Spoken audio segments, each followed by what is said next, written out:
Support for this podcast comes from the patrons at patreon.com/FMLFPL.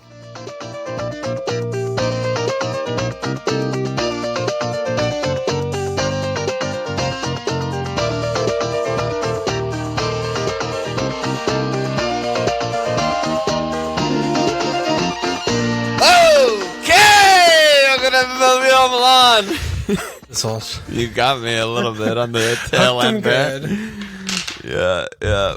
What's up, dude? We haven't potted in, I don't know, 10 days, 2 weeks or something? Yeah, we were fucking delinquent in our responsibilities, and we dodged we skipped the pod. It wasn't you, it was me.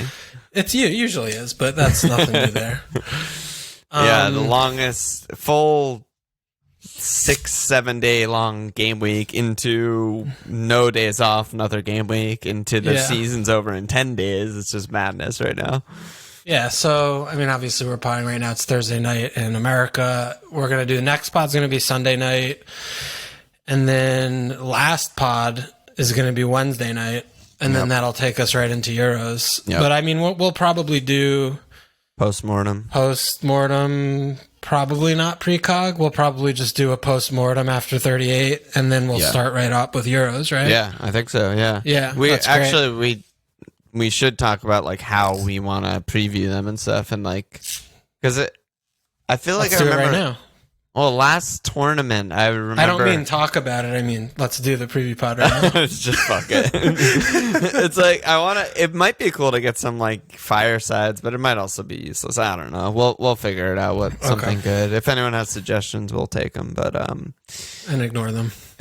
Probably. But before we go to our teams, just shout out to fucking Kevin Grizier and Jake Attry for making the finals of the FMLFPL Cup.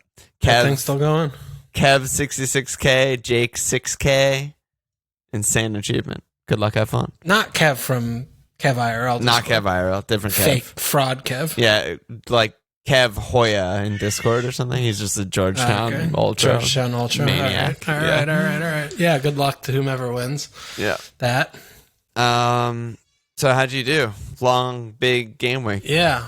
I mean, I had a lot of action, a lot of points. I finished up with 134.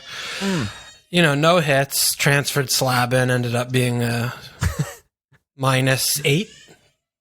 Why? Which is, who'd you transfer out? I don't remember. PVA, who didn't play. So I would have gotten Bamford. Yeah. Or Dallas. Yeah, they're both 9. Yeah. So that wrote itself. But yeah, I mean, I was flying out of the gates with like Mane and shit, captain, and I was like, good, big moves, good moves, and I got a lot of points from Smith Rowe, held faith, and you know, the usual suspects. It was a very high scoring week, but Godfrey and Dean double came in really well for me, and not taking a hit was huge because a lot of people got in the like, you know, 120 plus range, but they're on like -16 or whatever. So yeah.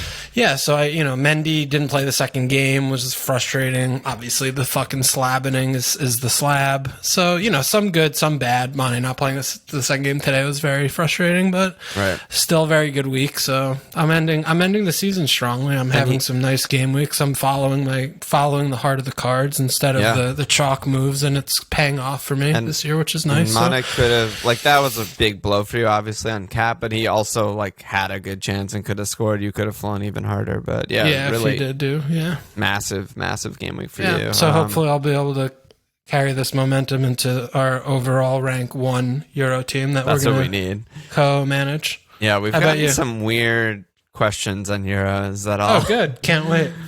Some of them I was just like, no. There was one guy who was like, do you want to do a mini league that's just FPL players for Euros? What is that? Oh, that's and I was like, that's actually the exact opposite of what we're interested in doing. It's like, I don't know. I don't get it. I had a pretty bad week, actually. Red Arrow, I got 97, but -8, so 89. My hit was a disaster.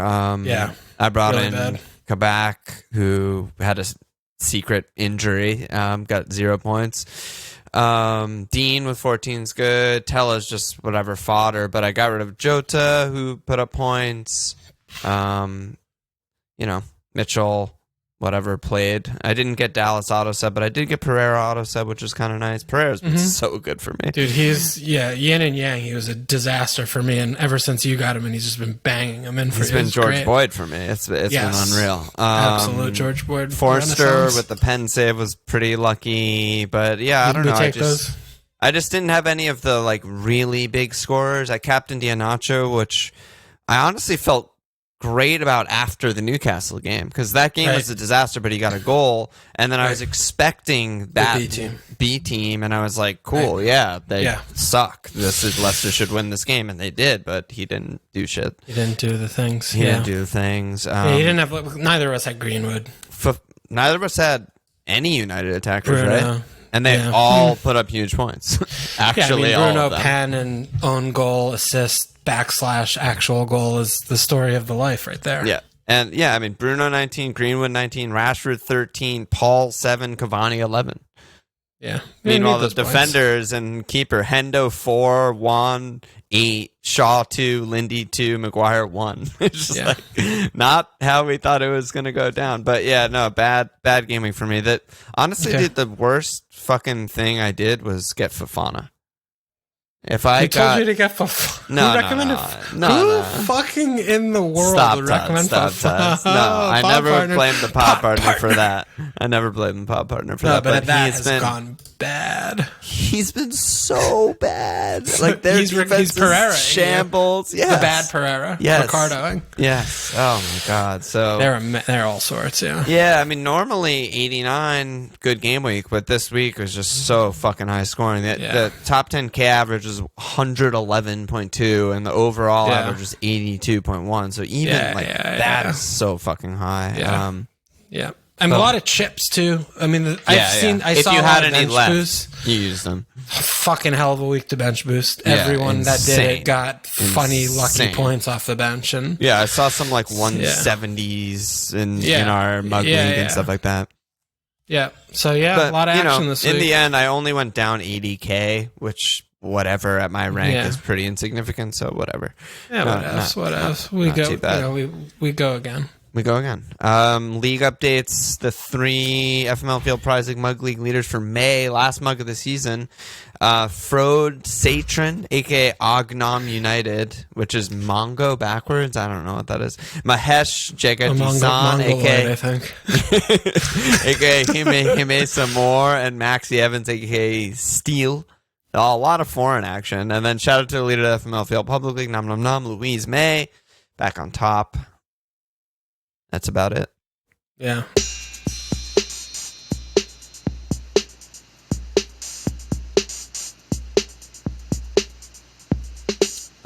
There were so many fucking, as I was like looking back through the game week before we potted, it was so long that I don't even know what to talk about. I was like going through, it's like that Leicester Newcastle game feels so long ago to me. Well, because it was. Yeah. In FPL years, it was dogs years times 7 or whatever. But so what do you want to talk about? Like, should we just talk about going forward? Do you want to talk about shit from this week, or like what's up? Anything calling out to you aside from Euros? Benteke, great pick. Yeah, great pick. he's the best. King. I mean, I honestly, I feel like this game week did kind of go pretty much according to like the script. Yes, it really did. Frank, it really did.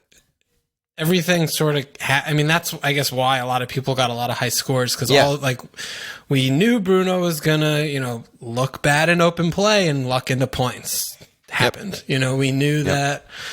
Cleans were going to be abounding. Everton with the cleans. Villa with a backdoor one today, getting one, and we kind of were.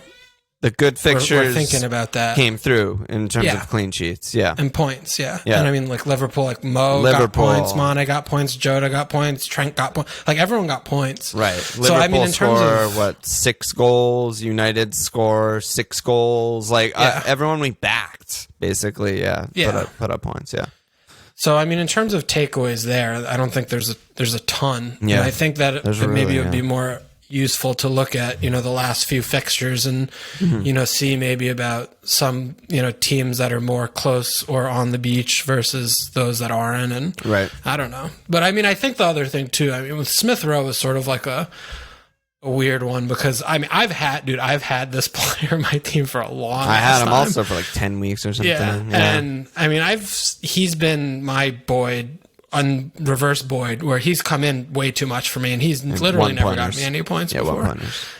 And I was struggling to struggling away a lesson from that because I just had him because I was stuck still with him forever. Mm-hmm. But he had a double and I don't think everyone benched him. No one was starting him, and people were taking hits to bring in the United defender to bench him.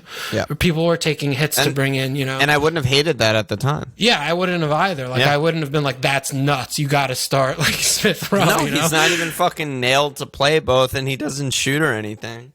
Is there any takeaway there? Because it's still the double. I mean, the sample size is still 2 games. You still look at the floor of the minutes, even though the returns haven't been there. Because while the returns haven't been there and the underlying stats, his XG/XA shots and the box shots in general, none of those things jump off the page. But he still plays in an attacking position, a central attacking midfielder. And eye test, he's very promising, exciting player too, which counts for something. But I feel like my takeaway, the one thing that I thought about when I was thinking about this podcast, and I think it's from postmortem or maybe from precog, and I know it sounds really stupid, but it was something that I said at the time, and I think it made sense, and I didn't follow through with it at all this season, which was I want to transfer players in instead of transfer players out. Yeah. And what I meant by that in the precog is I want to go get guys that I think are going to score lots of points, potential double returns. Go find those guys that we shout on the pod and don't get all the time. Yeah. Instead of putting out the fires with my 4-2 mid who may or may not play, but he has a double and whatever. That's my takeaway for Smith Rowe. It's don't put out fires that you don't need to put out because what's the worst that can happen? They get 1 point, they get 2 points, and then who you bring in instead isn't the guy you were shouting on the pod that you think is a really good pick. He's just still a bad pick. It's still a bad pick. 0.6 better, but maybe a little bit better return. But you don't what know. You're getting Saint Max or some shit. Who do you even go to? And it's all they're all punty bad versus options anyway. Get rid of I don't know, make someone up who's more experienced. Yeah, Bale, and you go get Greenwood or Bruno. Yeah. Boom. That's 12 plus points or whatever, that's being more aggressive and getting the guy you want instead of putting out the fire, which is something that I did with my -8. Right? I just was I'm going to get rid of these. Yeah, these kind of not nailed guys, it's basically a hit for no reason. Joe just thought a double. He's probably going to play minimum 20 minutes and start the other game, right? We knew that, that's not bad. And I don't know. That was my takeaway from the double, at least. Just sort of fair. A season-long thing. Yeah, that's fair. Okay. But I think looking forward is good and fun, and we got some questions and shit. So, we got 2 Man City questions, which I thought was interesting, but I guess they have Newcastle, so that always, perks people up. But Worry Painter said, any City players worth a punt, as Pep will probably play most of the first choice guys in 2 out of 3 of the games to prep for the final, which, okay. And then VB said, Foden, I know it's a risk. I feel like he could explode and may start all 3 so Pep can keep guys fresh. It seems like these they're the only 2 people on earth who figured out Pep, but it's great that they listen to our pod so they can inform us of what the starting lineups will be. Thank you for letting us know. Yeah, no, it's huge. Yeah, I don't know.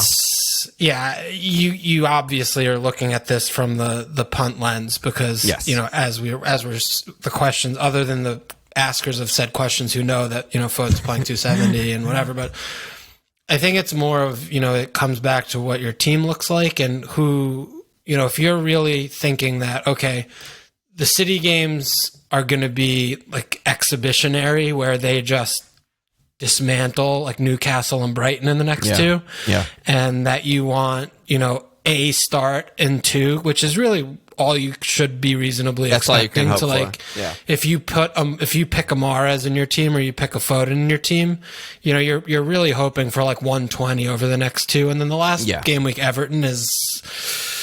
You know, I think that's like maybe a little bit trappy because Everton might actually have something to play for. They're in the mix for Europa. Yeah. And they have a couple of really easy fixtures the next two with Sheffield United and Wolves. So if they have 6 points banked, then you know, that could be a little bit of a tricky one for City, but you know, they're already the anointed. So they could be just, you know, 4-1 or, you know, whatever. They just roll Newcastle, roll Brighton. Neither of them want to even play, and they just bang them in for fun. So you could. The other thing that we always say about City, and I think it's especially true now with the title actually won, is like you could talk yourself into whatever Pep is going to do. They're all reasonable takes, you know.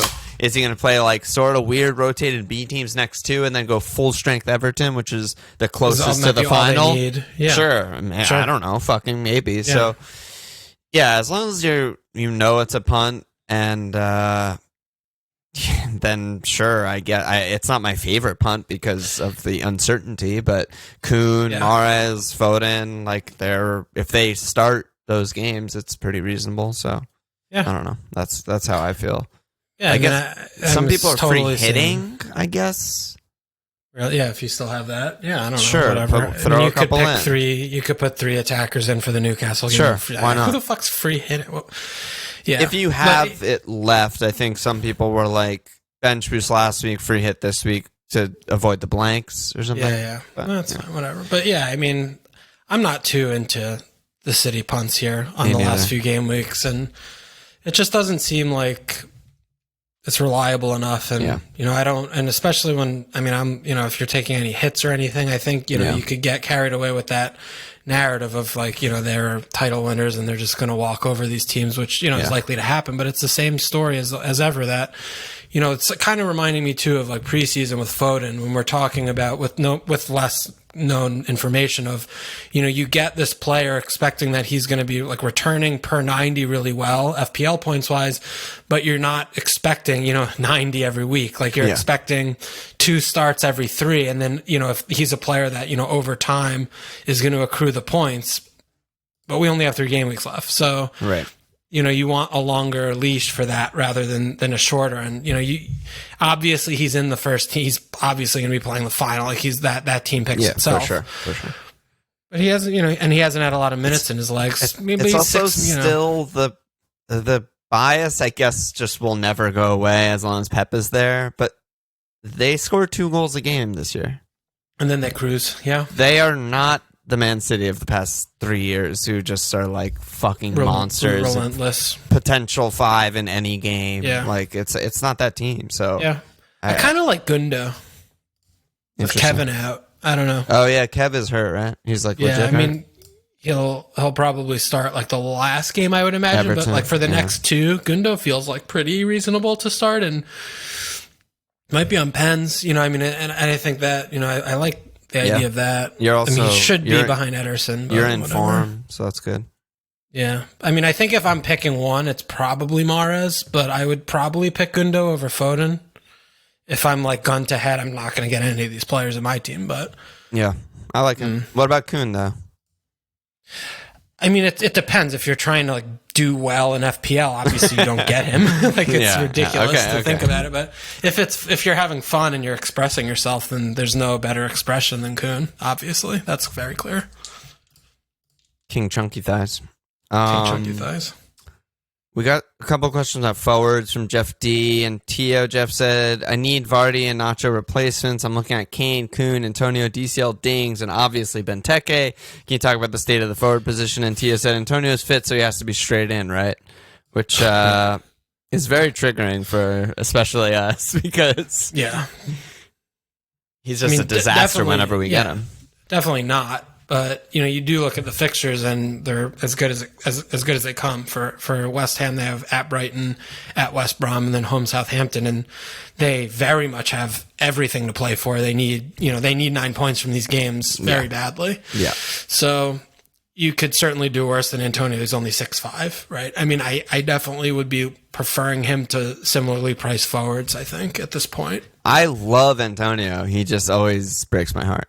Yeah. That's really all it is. Yeah, I do. I mean, you know, I've had a very complicated relationship with Paddy Bamford this season, but I think the thing about Leeds that's been really fascinating, they turned it completely on its head against Spurs and they just fucking dismembered them. But destroyed them. They're on the beach in the sense that the results don't matter in any way, shape, or form. But I mean, they have at Burnley, at Southampton, home West Brom. Literally every single one of those games for all four teams involved mean nothing. Nothing. Absolutely nothing. Which is the ideal situation for FPL. Yeah, it's ideal but it's also ideal for Leeds because their games haven't meant anything for a little while, and they were able to put the performance in against Spurs, getting Rafinha back, and they don't have like really shitty players across the board, and with Rodrigo back too, maybe fucking Tyler Roberts might not play, which is huge for Leeds. I think Bamford is like because when you're looking at Antonio, right, they're not going to just be playing like loosey-goosey, fast and loose when they need to if they get 1 or 2 goals and they can kill the game, they're going to kill the game to fuck. And if they're up 2-0, he gets subbed off on 68. Yeah, and they kill the game. That's it. That's what they're going to do. So I think Bamford also is like a really good pick in that slot. I love all the Leeds picks. I honestly feel that people should be on triple Leeds for the last 3 game weeks. I think Dallas, Bamford, Rafinha.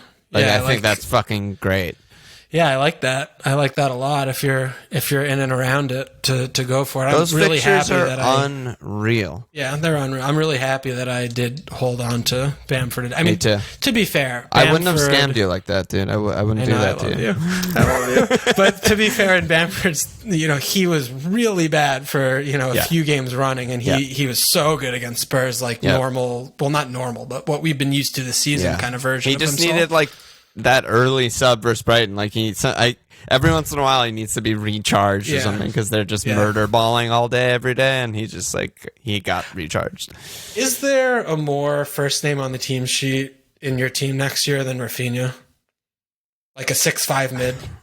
If he's 6'5", it's done. I mean, he can't be more than that, can he? 6 and 8. You think he could be 7'5"? Yeah, I think he could be. Yeah. What did Maddo do last season? I feel like his numbers are relatively close to that. Right? Maddo last season 6 and 5. So Rafinha's better and he came than in that at 7 in 2,000 minutes. They are somewhat aware of that fact. I feel like 7, whatever 7. It's not going to be more than 7'5", but dude, he also has missed so many points this year, dude. Every game. Well, that's just the nature of Leeds. Yeah, it's just he's fucking. If he's still at Leeds next year, dude, he's absolutely in my Gameweek 1 team. There's no question. Honestly, I think Bamford probably is too. Yeah, probably both. Bamford 7'5", Dallas, fucking straight in. I'll probably get switched to a mid, and then I'm not that interested. But Dallas, Bamford and Raf, it's fucking. I'm in as long as Bielsa's there. I'm in. Yeah, as long as Bielsa's there, and fuck everything. Fuck off away from my team. Yeah. Okay. So we're both high on them. Antonio's good. Kane's obviously good. I mean, DCL. Kane's great. I haven't been in on Everton and DCL in a while. Yeah. Sheffield United. I mean, they are the Viagra of the Premier League. They will, if you're having some ED, they will get you fucking juiced and going. The one thing though, they do play with 3 center backs, which is tough for a DCL type, who thrives. Minimum 3. Minimum 3 sometimes. I mean, if you have him off the double, you're obviously happy to have him in Sheffield, and then Wolves. You're just going there. But I'm not buying him. I'm not buying him for just the one good one because Wolves are a little bit better. Look a little bit better lately. They put farther back the last couple, and they're still Everton. The team's still not creating chances. Yeah, I mean, they scored 1 goal over the double, and they're just kind of trying to kill games and score one on the counter. And I was just curious. I looked at the last time they played, which was day after Christmas, and Everton won 1-0 on a Siggy goal. XG was 1.25 Sheffield, 0.5 Everton. You don't like to see that. They had 7 total shots. And now they have Heckingbottom at the wheel. It's going to be even tougher for Carl. DCL had one shot. The team had 7. Yikes, dude. That's bad. I mean, don't know what to pull from that during fixture pile too much, but no, I'd feel better about it if he dicked them down last time. I'd be like, okay, but I'm not buying over Bamford or over Antonio for me there. Not really that's probably close. fair. That's probably right. What about Dings? I mean, we were shitting all over Southampton, and then we were ending that segment with the one thing that could be good is if Dings is healthy, but he's healthy. He fucking braces immediately. I'm still like very wary of this moment. Fulham leads. Fulham are very not the team that was maybe gonna be good. I mean, he's like 2 million more than Antonio and Bamford, and I mean, sure, you can concoct or you can construct the argument that he's a better pick than the other two if you look at it with your heads, tilted and you're wearing red and white. But realistically speaking, he's not 2 million better than these players. I don't think you can actually construct the argument that he's better pick than Bamford, and a big part of that is the way the team plays. I'm not talking about like the individual players and stuff, but West Ham have been really fucking bad. And I'm not that confident that they can like generate attack. Brighton is a fucking bad fixture. Yeah. That's a really bad fixture. Southampton doesn't play them. No, West Ham does. Oh, you're talking the anti-Antonio argument. Yeah. Versus Ings, home Fulham, home Leeds, at West Ham. Honestly, I kind of like Ings over Antonio. So it's Bamford 1, Ings 2, Antonio 3? I think. Yeah, I don't know.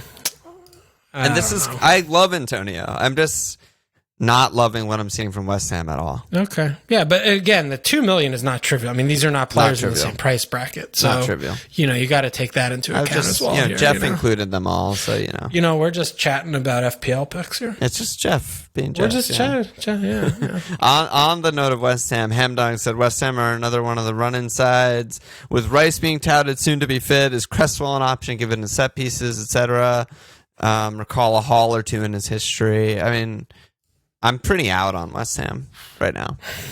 Are you feeling I'm not better about them? I don't feel that way at all. I think it's you put your head on in a different way when you have 3 games in front of you and you have everything to play for against 3 teams that have nothing to play for. I feel like that's going to really come through a lot more than maybe. We maybe give credit to. Yeah, maybe. Because they, certainly the clean sheet perspective doesn't look too good. They haven't kept one in fucking 8 game weeks.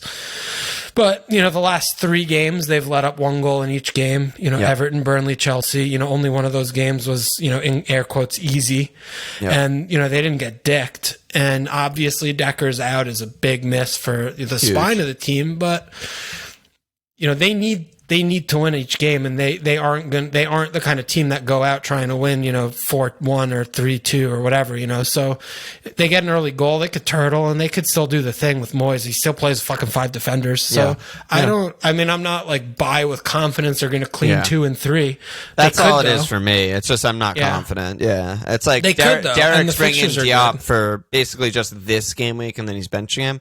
Sure, fine. Yeah. But I'm not like excited about it. I think there's a lot of better picks, Well, in that price bracket, maybe not so much, but not in the Diop price bracket, but Hemdog was talking about Cresswell. He's fucking 5'6" or something. Yeah. It's a lot, man. And he's also fucking I'll take injured, Dallas. So. Well, hey. Yeah, Cresswell's speaking of falling off a cliff, I mean, the set pieces kind of happened and then they haven't happened for a little while. He's been hurt, but he's kind of coming back to the meat. Whoa, holy shit. He's kind of coming back to the meat. Whoa, holy shit. He's reverting back to the meat. That was a fucking... That was good shit. Not going to work here anymore. Yeah, I mean, Soup-Check just doesn't score goals anymore. No. Remember when that was the thing? And Dawson just scores goals in the wrong net nowadays. I remember starting Soup-Check for a spell and getting 1 to 2 points every week. I definitely remember that. Yeah, so let's just keep going with these questions. Cammy said, favorite 1 week punts for this week? Like I said, I guess some people on free hit and shit like that. I mean, all positions accounted. I mean, you obviously, my eye goes to the West Brom home, Liverpool away. Everyone Triple pretty Liverpool's much has 3, though, necessary. so that's not too helpful. But I mean, I think Spurs is the one that I also like to this week specifically. I like that too. I mean, the City, again, it comes back to, I like that no too. fucking clue who's going to start. So if I'm going to 1 week punt and I'm like a 50-50 on who's playing, that doesn't seem good to me. Yeah, but if on something like free hit, I would go there because you have the backup, Yeah, no, absolutely on that in that case. But if not, if you're transferring in, it's much riskier. Yeah. But Spurs Wolves, Spurs have a nice little break here after that game, and they should be able to put a couple past Wolves. They have such bad players. Yeah, and sometimes we've actually talked about this before. Sometimes when the new manager comes in, like Mason's obviously not like the long-term answer, but sometimes they just do the very simple thing, and that's good enough.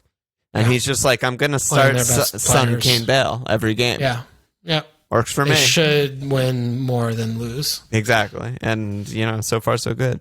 The only issue with that is, I mean, the Leeds game was like kind of embarrassing for Spurs. It was very embarrassing. It was very embarrassing.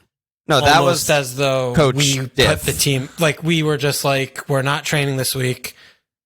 Here's who's playing. I'll see you on the bus the morning of the game. And that's what the game looked like. And it was really rough. Very much like manager diff, like just destruction. But there should be a manager diff against everyone. Yeah, but I don't think that like Bielsa exploits someone more than like a Nuno who doesn't. They play so conservatively and stuff. I don't know. Maybe though. And then I was just going to mention Ings again because we're talking about Ings, but he's home. Fulham. Fulham are fucking garbage. Fulham are fucking done. They're done. They better fire that fucking prick. The thing with Fulham when they were running hot and like still running not hot, losing was nil. Yeah, they still weren't winning games. It's like this is best Fulham. Yeah. This is the literal best version of this amalgamation of players and Scotty P. And then they just revert it back to like, no, this is who we really are. They pulled the Scooby-Doo mask off and they just lose every game now. They get like destroyed. Rough looks for the Fulham. Yeah.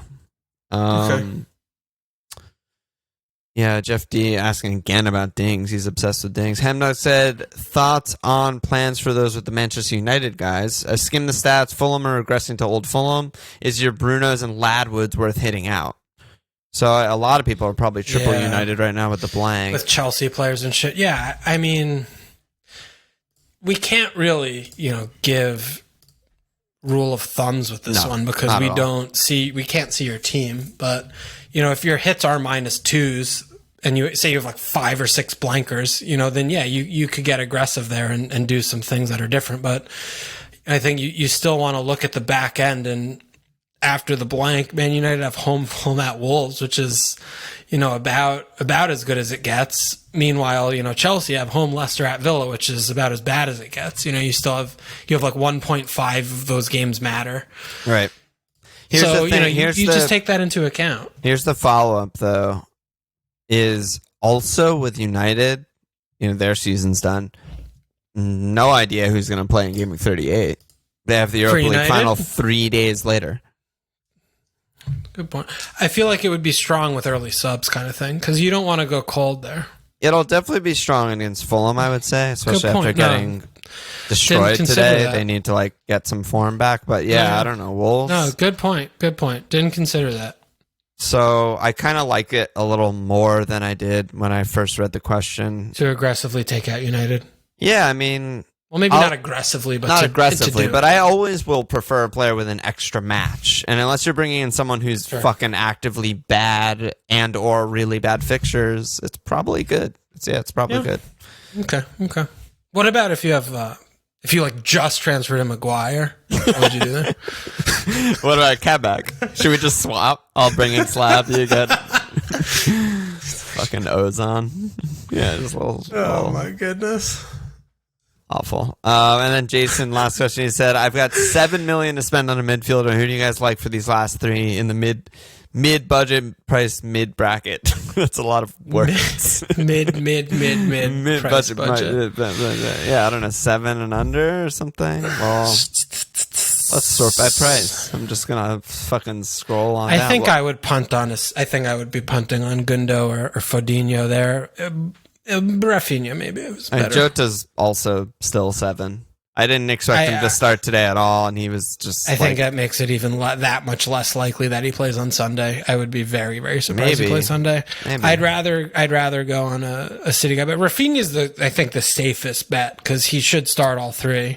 Yeah, assuming really he's like fit enough to play 90, which I feel fine doing that. I feel pretty fine about it. Going in with we'll probably. I feel like also Bielsa's like pretty honest in his pressers. Well, at least much more. Presser. Oh, he did? I didn't see it. Yeah. There wasn't anything nothing too specific, I don't think. But okay, so I don't know. I think that's where I'd be looking, though. City, either Gundo or Foden, Rafinha, or Jota, maybe. But it's still hard for me to believe that there are teams that don't have 3 Liverpool players. I feel like I haven't seen any. I know. I'm scrolling through it. I'm just really not seeing anyone else. Yeah. I mean, there's like Eze or, Spurs guys are all more expensive than that. Everton guys all suck. Yeah, it's fucking rough. There's not that much out there. It's not that bad if there's only a few names to decide from. Yeah, I mean, true. There's like Grob or whatever. Lingard's. He's more expensive, but yeah, I think that's fine. Lingard might be out the fuck out of my team. Oh my god, Lingardinho. Linsanity. He's no Jeremy Lin. I'll tell you that. He's turning back. Well, he is. He's turning back into very, very whatever we thought he was. They are who we thought they were. Let's jump to our teams. Okay. How many players do you have? How many blankers do you have? What are you up to? Well, the Mendy Kepa experiment, not to be too surprised about that, but getting Kepa in for an extra hit wasn't my finest moment. Didn't really work out. But at least Mendy got the fucking pen, though, so it was almost like he played both. Dude, I actually, and this is what I said on the thing, that I was like, well, if Mendy's going to play City. Yeah. And if Kepa plays Arsenal, I want Kepa. And I was like, should I start? And you were like, dude, no. And I was did you know, Jorginho at the wheel just fucking... No, I mean, which in hindsight, if you told me, Mendy plays City, I'd be like, give me Kepa every fucking... 100%. Oh, my God. I got away with one for that. Anything to Arsenal. Yeah. No, nothing. Arsenal had nothing going in that game at all. It was complete and utter control. Yeah. And then Jorginho just Jorginho's. And Goodman tweeted after it, it's nice of Jorginho to light 4 months of goodwill on fire in one fell swoop, because he's been so good and regular for them. And he's just amazing. Love to see that. Yeah. So, I mean, that's an issue. And then I have Keenan as my 11th man. So I have 10. Unfortunately, the Watkins was not a straight red, so he's not banned again. Yeah. Damn. So what I'm looking at here, I mean, I also have the Slabening, who's an issue. So I was looking, I really, really, really want to get Ederson in, because I believe that he's going to take a pen. I want to fucking... If he does and I don't have him, I'm going to fucking be so pissed at myself. You think the pen is coming? Holy shit. I think it's coming. I just fucking think it's coming, and I want to be there for it so badly. I want to own him when he's running up. I need to be there. Even if he doesn't get any 2 points. You need to not look at Discord for the people that are ahead of us and just fully enjoy it. This is my insanity, but when there's a pen happening, I never look at Discord. Me too. I close it. No, you can't immediately. Especially when there's shootout, it doesn't even. I don't in the other comps, people are typing, "Oh my god!" It's just boom, computer's closed. Close the window. I just shut it and put it to the side. You can't. You can't go into a different Zen mode, but you can't. So I really want to get Ederson in, and then the make weight. So the issue with this is that it prevents me from getting Rafinha. But I feel I feel like it's okay because the rest of my attack and the rest of my team's good. So I would be downgrading Slab to some whoever who plays and whatever, because the rest of my 11 moving forward is pretty good. And if I did get Rafinha, then I'd have a benching headache. But so who's on your bench this week? It's Iheanacho. I'll have Iheanacho, Iheanacho, Death Row, and Slab. Right. Yeah. I mean, so I think that's what I'm going to do. And I want to honestly, Iheanacho too is like the kind of player like normally I'd be like, yeah, we didn't talk about Leicester. What do you think about them? Because I'm kind of like, I don't really want them. Like, yeah, I Chelsea, wouldn't want any of them, but I really want Iheanacho. Like, he's been so good. He's like been so every good. Game. He's like, there's the blank is an issue. His fucking passing. Yeah, he's in and around everything they do. Yeah. I feel like that's the thing that like old me would be like, yeah, he's definitely gone. Like blank Chelsea, Spurs. Like Spurs fucking suck ass, and they shouldn't have anything to play for in game week 38. Yeah. Chelsea are good, but Iheanacho is also good, and I don't expect points in that game, but he's just playing really well. So I don't like. That's the thing. Is like I can't deny that. Yeah, so I mean, I can hide him easier. So I'm happy to hold him. But if you have Vardy, it's fucking insane to hold Vardy. He's you definitely get rid of out for Vardy. me. Yeah, any of the mids, any of the defenders, like fucking bin them all. But Iheanacho, I'm very happy to hold and start for the last two. What about Fofana? Should I keep him? Yeah.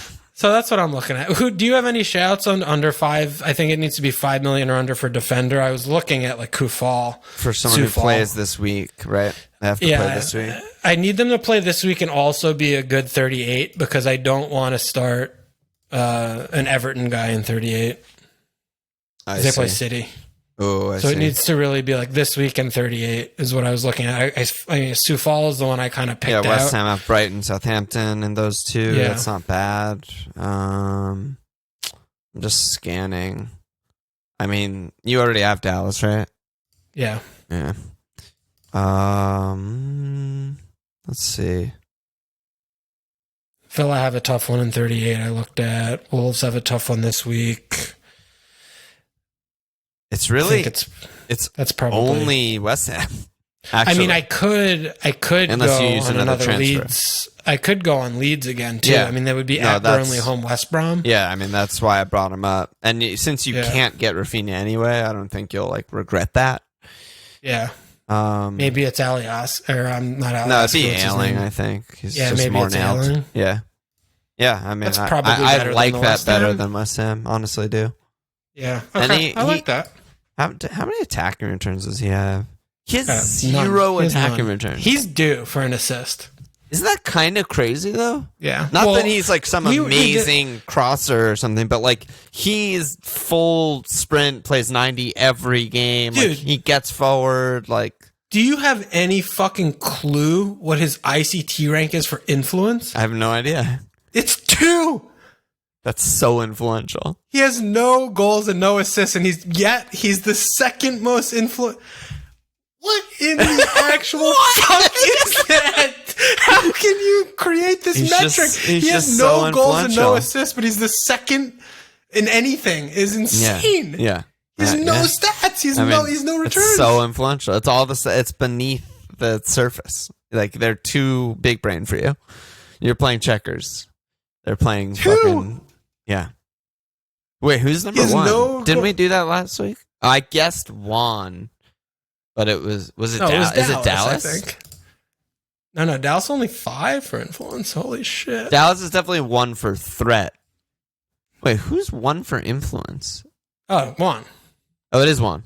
Yeah. It's just so influential. You should have seen how influential he was today. Yeah, as he just got dicked down. As they conceded 4. Oh, what a great day.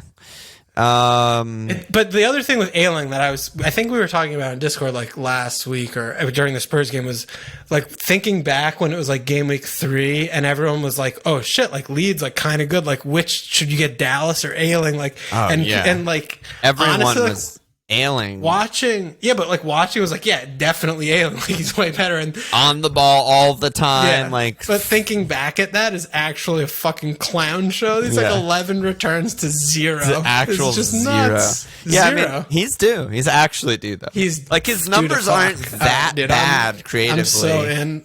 Last year he had 4 and 4. The year before he had 2 and 6. Yeah, no, I'm totally in on this, baby. This is all right. Great. I'm gonna go in there. We'll go in there with that. So we'll get an Ederson for his penals and Luke Ayling.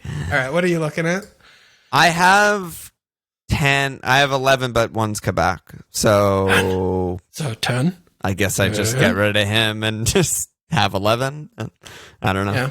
And then the next week get rid of Vardy or something like that. Dallas? You have Dallas. I have Do you want to join me on I have Meslier. So I'm sort of already joining you. Oh, but I don't have... should I triple Lee's at the back? Unheard of. Has it come to this? The fucking Cookstown Cafu. Wait, but I mean, we're getting very into the Leeds, but their defense is still like bad. Like, is this a dumb thing? No, like it's been a lot better lately, but it's obviously a little bit dumb. Okay, all right. It's not like 0% dumb. No, it's like 3.7% dumb. But yeah, so I don't fucking know. You'll spend some time. I have to get some defender that I don't want and like don't rate. And that's probably what I'll do. Maybe I'll take a hit and get someone else because I don't really want to start Tella and I don't really want Lingard and Pereira is playing Liverpool. It's like it's been good for Team Walsh over here. Godfrey. Mr. Ben Godfrey. You love Godfrey. He's so good. Tell me you don't love Godfrey. Dude, obviously I love him. I've been talking about him all year. I finally got him. He's a fucking good player, dude. Should I just He's 5. Yeah, he's 5. If you don't need him in 38, it's have home Sheffield and then home Wolves. And then I'm just starting Lingard and Tella this week. This is kind of the thing that I was saying at the beginning of the pod. It's like I'm putting out my Kabak fire, and I'm not getting in guys that I actually think are going to get like fucking points. I don't know. Right, I need more time to meditate on this shit. You need to you'll figure this out when you're twitching. I'll figure this out at like 1:27 p.m. with the deadline at 1:30 p.m. tomorrow. That's really how it's going to go down. We actually have asses to slap. Out of nowhere, we got 6 Patreon signups.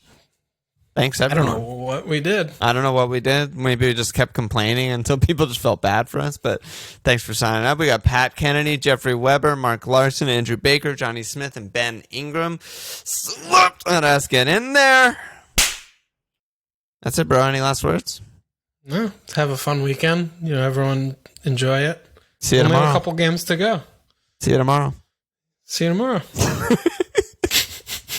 Check us out at FMLField.com. Follow us on Twitter at FMLField. Support us at Patreon.com/FMLField. Subscribe, rate, review, cheers.